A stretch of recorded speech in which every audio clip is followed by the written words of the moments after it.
بسم اللہ الرحمن الرحیم۔ السلام علیکم ورحمۃ اللہ وبرکاتہ۔ آج ہم سفر رمضان کی 7ویں نشست کا آغاز کرنے جا رہے ہیں۔ ہمارا آج کا پہلا سوال ہے، لغوی اور شرعی اعتبار سے روزہ سے کیا مراد ہے؟ روزہ کو عربی زبان میں صوم کہتے ہیں۔ صوم کا لغوی معنی رکنے کے ہیں۔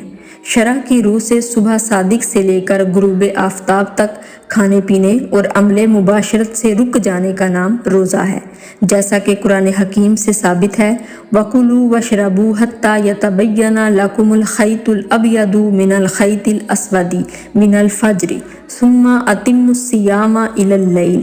روزہ رکھنے کے لیے سحری کے وقت اور کھاتے پیتے رہا کرو یہاں تک کہ تم پر صبح کا سفید ڈورا رات کے سیاہ ڈورے سے الگ ہو کر نمایاں ہو جائے، پھر روزہ رات کی آمد تک پورا کرو۔ سفید داغے سے مراد صبح صادق دن کی سفیدی ہے، اور سیاہ داغے سے مراد صبح کاذب یعنی رات کی تاریکی ہے۔ سوال نمبر 2 ہے، قرآن و حدیث کی روشنی میں روزہ کی فرضیت اور فضیلت کیا ہے؟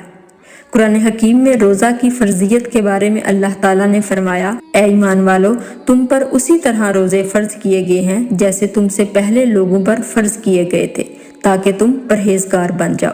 حضرت ابو ہریرہ رضی اللہ عنہ سے مروی ہے کہ حضور نبی اکرم صلی اللہ علیہ وآلہ وسلم نے روزہ کی فضیلت بیان کرتے ہوئے فرمایا کہ جس نے بحالت ایمان ثواب کی نیت سے رمضان کے روزے رکھے، اس کے سابقہ گناہ معاف کر دیے جاتے ہیں۔ اسی طرح حضور نبی اکرم صلی اللہ علیہ وآلہ وسلم نے ارشاد فرمایا، روزہ جہنم کی آگ سے ڈال ہے، جیسے تم میں سے کسی شخص کے پاس لڑائی کی ڈال ہو۔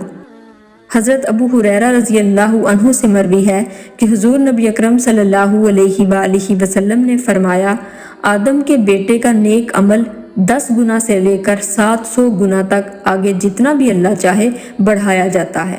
اللہ تعالیٰ نے فرمایا ہے، روزہ اس سے مستثنا ہے، کیونکہ وہ میرے لیے ہے اور میں ہی اس کی جزا دوں گا۔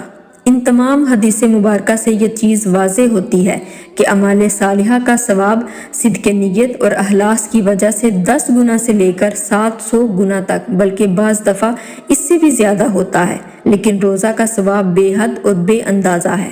یہ کسی ناپ تول اور حساب کتاب کا محتاج نہیں، اس کی مقدار اللہ تعالیٰ کے سوا کوئی نہیں جانتا۔